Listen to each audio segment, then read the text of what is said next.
Hi friends, கல்யாண வீட்டு ஸ்டைலில் சூப்பராக ஒரு சேனக்கிழங்கு வறுவல் எப்படி பண்ணுறதுன்னு பார்க்கலாங்களா. ஃபஸ்ட்டு தோல் உரிச்சு இந்த மாதிரி சின்னதாக கட் பண்ணிக்கோங்க. ஒரு வானலில் தண்ணி ஆட் பண்ணிட்டு சேனக்கிழங்கு ஆட் பண்ணிட்டு தேவையான அளவுக்கு உப்பு போட்டுக்கிறேன். சேனக்கிழங்கு அரிக்காமல் இருக்க கொஞ்சமாக புளி தண்ணி லைட்டாக வந்ததுமே எடுத்து வச்சுருங்க போதும். 2 பெரிய வெங்காயம், ஒரு தக்காளி, இஞ்சி பூண்டு எடுத்திருக்கேன். ஒரு வானலில் தேவையான அளவுக்கு எண்ணெய் ஆட் பண்ணி சேனக்கிழங்கு வறுத்து எடுத்துக்கோங்க. அதே எண்ணெயில் 1 ஸ்பூன் சீரகம், 1 ஸ்பூன் சோம்பு, 10 to 15 மிளகு, இஞ்சி பூண்டு எடுத்து வச்சுருந்ததை ஆட் பண்ணிக்கிறேன். வெங்காயத்தையும் ஆட் பண்ணிக்கிறேங்க. அது கூட தக்காளியும் ஆட் பண்ணிக்கிறேன். 1 ஸ்பூன் மிளகாய்த்தூள், 1 ஸ்பூன் தனியாத்தூள், தேவையான அளவுக்கு உப்பு போட்டு வெங்காயம் தக்காளி வணங்கினதுக்கப்புறம் அரை மூடி தேங்காய் திருவுனதையும் ஆட் பண்ணிவிட்டு நல்லா ஒரு கிண்டிட்டு ஆஃப் பண்ணிவிட்டு ஆற விட்டு மிக்ஸி ஜாரில் இந்த பதத்துக்கு ஓட்டி எடுத்துக்கோங்க.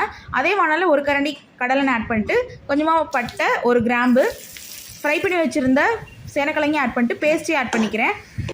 இது கூட ஒரே 1 ஸ்பூன் அளவுக்கு சக்தி சிக்கன் மசாலா, கொஞ்சமாக கருவேப்பிலையும் கிண்டிட்டு 5 மினிட்ஸில் கிண்டிட்டு ஆஃப் பண்ணுங்கள். சூப்பரான வறுவல் ரெடி. ஃப்ரெண்ட்ஸ், எல்லாரும் சப்ஸ்கிரைப் பண்ணுங்கள். தேங்க்யூ.